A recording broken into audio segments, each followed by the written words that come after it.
ఈ సాదా బైనామాలు మరి తెల్ల కాగితం మీద కొనుగోలు చేసుకొని మరి ఇవాళ అనేక సంవత్సరాలుగా కబ్జా మీద ఉన్నటువంటి పరిస్థితి మనకు కనబడతా ఉంది. గతంలో 2020లో ఆనాడు రాష్ట్ర ప్రభుత్వం సాదా బైనామాల క్రమబద్ధీకరణకు అవకాశం ఇవ్వడం జరిగింది. మరి తర్వాత గైడ్లైన్స్ ప్రకారంగా ఇవాళ దాదాపు లక్షలు అంటే సుమారు ఒక 9 లక్షల దరఖాస్తులు ఉన్నట్టు కనబడతా ఉంది. సరే, ఇవాళ మరి గతంలో ఈ యొక్క భూమిని పట్టా సందర్భంగా మరి పాత పట్టదారు అఫిడవిట్ తీసుకుంటేనే అతని యొక్క అఫిడవిట్ తీసుకొని ఇవాళ మళ్ళీ మరి అలా పెట్టుకున్నటువంటి వాళ్లకు భూమి అవకాశం ఉన్నది. అందువల్ల ఈ పాత పట్టదారులు ఎవరు కూడా ఇప్పుడు సాగు మీద ఉన్నటువంటి రైతులకు మరి వారి సంతకం చేయడానికి అంత అవకాశం లేదు. ప్రధానంగా ఇవాళ ఈ రాష్ట్రంలో అనేక మంది కబ్జాల మీద సాగు చేస్తూ ఉండే 20 సంవత్సరాల సంధి. అందువల్ల ఈ పాత పట్టదారు యొక్క అఫిడవిట్ని మరి ఆ నిబంధన తొలగిస్తే ఈ సాదా బైనామాలకు కొంత అవకాశం ఉంటుందని సందర్భంగా ఈ ప్రభుత్వానికి మీ ముందు ఉంచుతున్న అధ్యక్ష. మరి దాంతోపాటు ముఖ్యంగా గతంలో పిఓటి అసైన్మెంట్ ల్యాండ్ కూడా తీసుకున్న వాళ్ళు పేదవాళ్ళు మరి కొనుగోలు చేసి పిఓటి కింద చాలామంది దరఖాస్తులు పెట్టుకోరు. నల్గొండ జిల్లాలోనే దాదాపు ఒక 20,000 దాకా ఉన్నట్టు చూసాయిగా చెప్తాం. అందువల్ల ఈ పిఓటికి కానీ సాదా బైనామాలకు ఒక మరి గతంలో భూమి మీద ఒక 20 సంవత్సరాల సంది భూమి మీద ఉన్న వాళ్ళకు పక్కన రైతులని క్షేత్రస్థాయిలో తహసీల్దారు ఎవరో ఒక అధికారులు ఆ విలేజ్కి పోయి చేస్తే బాగుంటుంది. కానీ ఈ సాదా బైనామాల మీద పాత పట్టదారుకు అఫిడవిట్ ఇవ్వాలంటే ఏ ఒక్క రైతు కూడా ముందుకు రావడం లేదు. అది ప్రభుత్వం యొక్క ఉద్దేశం నెరవేరదని ఈ సందర్భంగా చెప్తా ఉన్నాం. మరి దాంతోపాటు పిఓటి విషయంలో కూడా కొద్దిగా ప్రభుత్వం ఆలోచన చేయాలి. చాలామంది పిఓటి విషయంలో కూడా మరి దరఖాస్తులు పెట్టుకొని వేలాది మంది 10,000 నల్గొండ జిల్లాలో 10,000 ఉన్నాయి, ఒక అనేక మండలాలు ఉన్నాయి. అందువల్ల ఈ పిఓటిని మరి ముఖ్యంగా ఈ సాదా బైనామాల విషయంలో చేయాలని, అదేవిధంగా మరి సర్వేల కొరత చాలా ఈ ప్రాంతం ఇప్పుడు మరి కొంతమందిని అదనంగా సర్వేలు తీసుకున్నామని చెప్పడం జరిగింది. కానీ ఇప్పటికి కూడా చాలా మండలాల్లో సర్వేలు 2-3 మండలాలకు ఒక సర్వేరే ఉంటా ఉన్నాడు. ఎవరైనా చాలామంది ఇలా వ్యవసాయ భూములు అది చాలా ప్రధాన సమస్య. ఎందుకంటే ఇవాళ ఒక భూమికి సంబంధించినటువంటి ఏదైనా సందర్భం రైతులకు వచ్చినప్పుడు ఆ గెట్లు అంటే హద్దులు తీసేసినప్పుడు నెలల తరబడి ఎంఆర్ఓలు స్పందిస్తలేరు. దానివల్ల చాలామంది గ్రామీణ ప్రాంతాలలో రైతులు మరి అనేక ఘర్షణలు జరుగుతూ ఉన్నాయి, హత్యలు జరుగుతూ ఉన్నాయి. అందువల్ల వెంటనే ఆ ఎంఆర్ఓ తహసీల్దారు పోయి ఆ హద్దులను కూడా చూపించేటువంటి అవకాశం చూడాలి. అదేవిధంగా గ్రామీణ ప్రాంతాలు నక్షపాటలు ఉండే ఒకప్పుడు, ఈ నక్షపాటలు మొత్తం కూడా కబ్జాలకు గురవుతూ ఉన్నాయి. తహసీల్దారులు ఎవరు కూడా దాన్ని పట్టించుకోవడం లేదు. కాబట్టి ఈ నక్షపాటల విషయంలో కూడా ప్రభుత్వం ఒక స్పష్టమైన చాలా దారుల విషయంలో చాలా ప్రధానమైనటువంటి అంశం ఉన్నది. అదేవిధంగా తమరికి ప్రభుత్వానికి తహసీల్దారులు కూడా మరి చాలామంది చెప్తా ఉన్నారు, మరి 3 నెలలకు ఒకసారి 10,000 నిర్వహణ ఖర్చు ఇస్తున్నట్టు తహసీల్దార్ చెప్తా ఉన్నారు. ఆ ప్రభుత్వ కార్యాలయాలకు కూడా కొద్దిగా ప్రభుత్వం ఎక్కువ ఆలోచన చేస్తే వాళ్ళు పోవటానికి అవకాశం ఉంటుంది. అందువల్ల ప్రధానంగా ఈ యొక్క కబ్జా మనకు రైతులకు సంబంధించిన అఫిడవిట్ అనేది ప్రధాన అంశంగా ప్రభుత్వం వైపుకెళ్ళి రావాలని కోరుతాం. Honourable minister. గౌరవ సభ్యులు ఏదైతే అనుబంధ క్వశ్చన్లు ఏవైతే అడిగారో, భూభారత తీసుకొచ్చిన తర్వాత ఈ భూభారతలో సాదా బైనామాలకు సంబంధించిన అంశాన్ని కూడా చాలా స్పష్టంగా మెన్షన్ చేయడం జరిగింది అధ్యక్ష.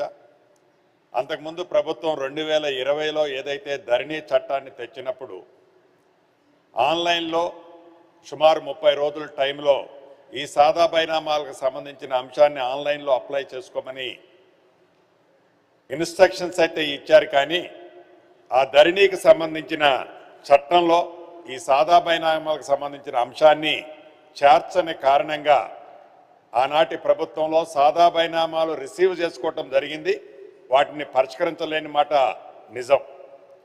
తదుపరి భూభారత చట్టంలో దానికి ఒక పరిష్కారాన్ని కనుగొని తప్పకుండా ఈ భూభారతి ప్రతి రైతన్నకి ఒక చుట్టంలా పనిచేస్తుందని అనేక వేదికల మీద ఈనాడు గౌరవ ముఖ్యమంత్రి గారు కానీ అనేక మంది ప్రజాప్రతినిధులు మా సహచార మంత్రులు చెప్పాం.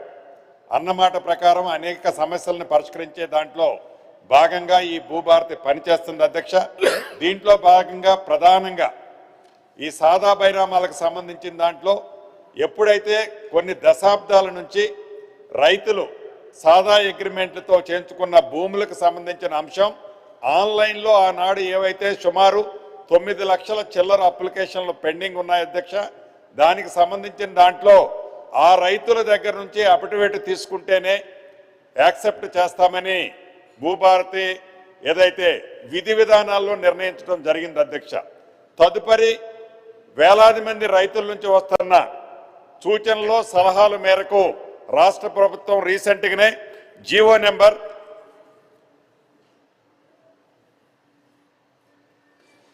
76 మొన్న 18వ తారీఖు నాడు, ఈ నెల 18వ తారీఖు నాడు జీవో నెంబర్ 76 ప్రకారం దీన్ని ఏదైతే అఫిడవిట్ అమ్మిన వాళ్ళ దగ్గర నుంచి తీసుకోవాలి కొనిన వాళ్ళు అని చెప్పామో దాన్ని సవరించే అంశాన్ని ఈ జీవో ద్వారా రాష్ట్ర ప్రజలకి ఎవరైతే ఇబ్బందులు పడుతున్న రైతన్నలకి స్పష్టంగా మేలు జరిగే విధంగా ఈ జీవోని తీసుకొచ్చాం అధ్యక్ష. ఇప్పుడు ఎవరైతే గతంలో అమ్ముకున్న వాళ్ళు, గతంలో కొనుక్కున్న వాళ్ళు, ఆ అమ్ముకున్న వాళ్ళ దగ్గర నుంచి ఏ రకమైన అఫిడవిట్ ఇప్పుడు అవసరం లేదు అధ్యక్ష. అవసరం లేకుండానే ఎవరైతే కొనుక్కున్నారో, ఎవరి పేరుతో అయితే ఈ సాదా బైనామాని ఇంప్లిమెంటేషన్ చేయమని అప్పీల్ చేసుకున్నారో వీళ్ళకి సంబంధించినదే అఫిడవిట్ అడుగుతున్నాం అధ్యక్ష. కొనుక్కున్న వాళ్ళే అఫిడవిట్ ఇది కరెక్ట్ కాకపోతే భవిష్యత్తులో ఏ రకమైన తప్పు అని ప్రూవ్ అయితే వారి మీద చట్టరీత్యా చర్యలు తీసుకోవడం కోసము ఇతరత్ర ఫ్రాడ్ జరగకుండా ఉండటం కోసం కొనుక్కున్న వాళ్ళ దగ్గర నుంచే ఈ అఫిడవిట్ నేను అడగటం జరుగుతుంది. ఏదైతే అపోహలు ఉన్నాయో ఈ జీవో ఇచ్చిన తర్వాత 18వ తారీఖు నుంచి, ఈ నెల 18వ తారీఖున ఇచ్చిన దగ్గర నుంచి అపోహలు ఉన్నాయో ఆ అపోహలకి ఏమాత్రం తావులేదు. ఎవరైతే అమ్మిన వాళ్ళ దగ్గర నుంచి ఈ జీవో ద్వారా అఫిడవిట్ ఇప్పటి నుంచి అడగదని కూడా తమరి ద్వారా గౌరవ సభ్యులకు తెలియజేస్తున్నా. ఈ 9 లక్షల అప్లికేషన్లు చిల్లర ఏవైతే ఆన్లైన్లో ఉన్నాయో అందుట్లో రీజనబుల్గా ఉన్న అప్లికేషన్ ఆల్రెడీ ఐడెంటిఫై చేసి పెట్టుకున్నారు అధ్యక్ష. వీలైనంత తొందరలో వాటిని యాజ్ పర్ సిస్టంలో పరిష్కరించడం జరుగుద్దని కూడా సభ్యులకు తెలియజేసుకుంటున్న అధ్యక్ష. గౌరవ సభ్యులు ఇంకొక విషయం కూడా అడిగారు. ఈ సర్వేలకు సంబంధించిన అంశం, మీరు లైసెన్స్డ్ సర్వేలు రాష్ట్ర వ్యాప్తంగా 6500 మందిని అపాయింట్ చేశామని, సుమారు ఇప్పటి వరకే 400 కొత్త రోవర్స్ ఏదైతే లేటెస్ట్ టెక్నాలజీతో తక్కువ టైంతో ఎగ్జాక్ట్లీ మెజర్ చేసే ఎక్విప్మెంట్లు కూడా 400 కొన్నాం అధ్యక్ష. మరొక 400 ఈ ఏప్రిల్ నెలలో మళ్ళీ కొనబోతున్నాం.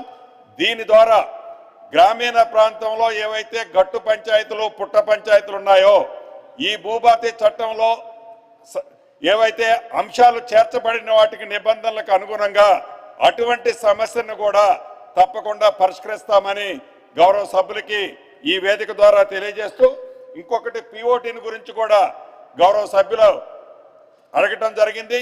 తప్పకుండా దాంట్లో విధి విధానాలు ప్రజల నుంచి, రైతుల నుంచి వచ్చేదాన్ని తప్పకుండా పరిశీలించడం జరుగుద్దని కూడా తమ ద్వారా గౌరవ సభ్యులకు తెలియజేస్తున్నాను అధ్యక్ష. డాక్టర్ యాదవ్ రెడ్డి. అధ్యక్ష, అవకాశం ఇచ్చినందుకు ధన్యవాదాలు అధ్యక్ష. మీ ద్వారా మంత్రి గారిని, ముఖ్యంగా మా మల్లన్న సాగర్ ముంపు గ్రామ ప్రజల అధ్యక్ష, ఎప్పుడైతే మల్లన్న సాగర్ నిర్మాణం జరుగుతున్న సందర్భంలో సుమారు 7 గ్రామాల ప్రజలను అక్కడికి వెళ్ళి మనము షిఫ్ట్ చేయాల్సిన అవసరం వచ్చింది అధ్యక్ష. వారికి గజ్వేల్ మున్సిపల్ పరిధిలో పునరావాసం కల్పించారు అధ్యక్ష. మొన్న కూడా ముఖ్యమంత్రి గారు సిద్దిపేట